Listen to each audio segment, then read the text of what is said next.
sensation you're feeling is the quickening. Who are you?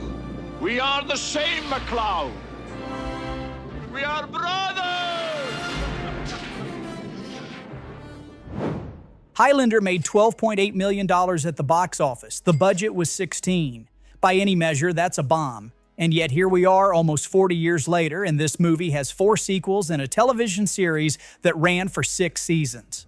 So what happened? How does a movie fail this badly and still become one of the defining cult films of the 1980s? I'll tell you what happened. The same movie that bombed in America was a hit in Europe. Same actors, same story, same Queen soundtrack. The difference wasn't the film. The difference was who was selling it. But let's back up.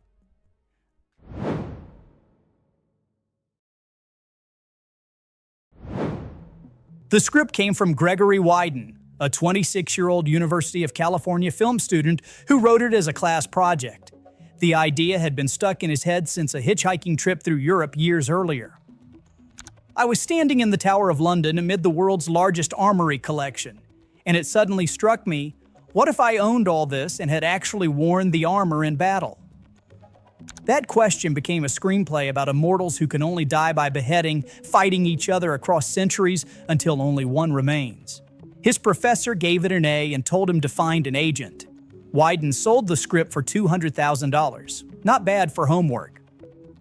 Producers Peter Davis and Bill Panzer bought the script and brought in other writers to lighten it up. Wyden's version was darker. He said the hero could have easily gone evil if he wasn't careful, but the studio wanted something closer to Raiders of the Lost Ark.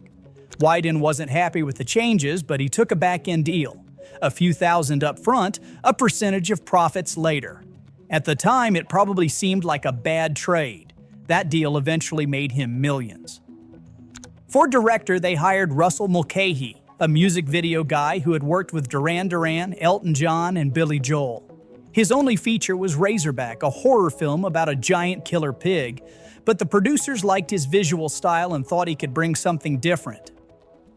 We realized very early on that we had 2 choices. We could have chosen a conventional director and played it safe, or we had the opportunity to go with a young director with a unique shooting style who could elevate the material into something special. We opted for the latter.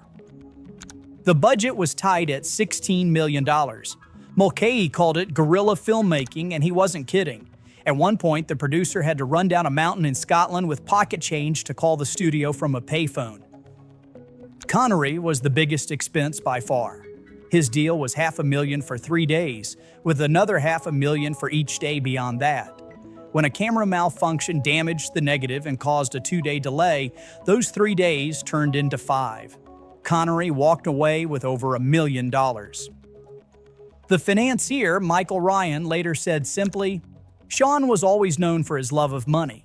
We needed somebody, we knew that he was up for a job, and we paid him $500,000 for 3 days. Because of the technical problems, he got another $1 million." Clancy Brown, who played the villain Kurgan after Schwarzenegger turned it down, was on the opposite end of the pay scale. According to Brown, they don't want to pay me anything, so they pay me nothing. And they're thrilled because they pay me nothing.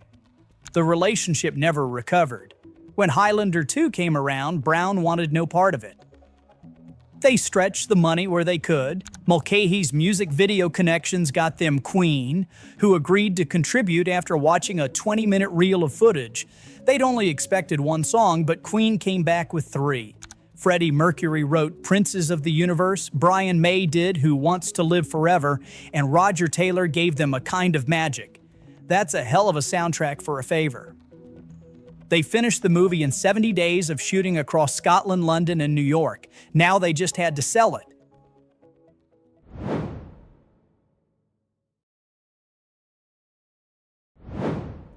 Twentieth Century Fox handled the American release. A British company called Thorn EMI took international. Same movie, 2 completely different strategies. Fox looked at Highlander and decided it needed to be fixed for American audiences. They cut 8 minutes. The scenes they removed were ones they thought wouldn't play in the States, what they called specifically European humor. Like a Klansman headbutting Connor, or Kurgan licking a priest's hand. But the cut that mattered most was the scene explaining how Connor met Rachel, the woman he rescues during World War II and raises like a daughter. That relationship is one of the emotional cores of the present-day storyline.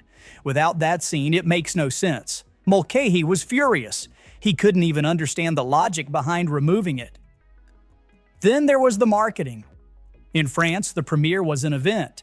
30-foot cutouts of Sean Connery and Christopher Lambert lined the Champs-Élysées. Mulcahy said the audience went apeshit. The movie became a hit across Europe. In America, Fox went with a poster that was a grainy black and white close-up of Christopher Lambert's face. Mulcahy said it looked like he had acne. You thought, what the fuck's this about? Think about that for a second. You have Sean Connery, you have sword fights across centuries, you have immortals, beheadings, and a Queen soundtrack. France understood what they had and sold it like an event. America put out a poster that could have been for literally any movie. No swords, no action, no hint of fantasy or adventure. Just a face. Your one job is to get people into theaters, and you're giving them nothing to work with.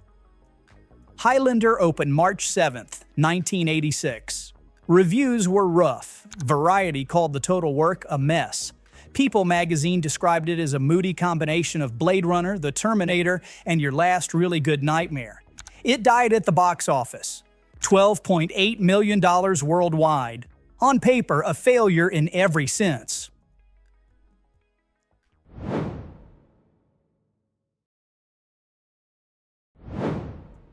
And then home video saved it. Highlander hit VHS and suddenly found the audience that its theatrical release had completely failed to reach. People didn't just rent it once. They bought it. They rewatched it. They showed it to their friends. The movie that couldn't sell tickets became a movie people wanted to own. Word of mouth did what Fox's marketing never could. Here's the part that always gets overlooked when people talk about this franchise. Every Highlander movie bombed theatrically, all 4 of them. Not one turned a profit in theaters. Highlander 2 came out in 1991 and is still regarded as one of the worst sequels ever made. Highlander 3 followed in 1994, then Highlander Endgame in 2000. Every single one lost money at the box office. And yet they kept getting made because the home video market was so strong. The entire franchise was built on VHS sales, not theatrical returns. The television series ran for 6 seasons. There have been animated spin-offs, novels, comic books, video games. All of this came from a movie that made $12.8 million in theaters. So why did Highlander bomb in 1986? It wasn't the film. The same movie worked in Europe. It wasn't the premise, because people eventually embraced it completely. It wasn't even the reviews, because cult classics survive bad reviews all the time. It was the American release. Fox had something genuinely different on their hands, and they had no idea how to sell it. They trimmed the cut, mangled the marketing, and sent it out to die. Mulcahy summed it up pretty simply. The US release was a disaster.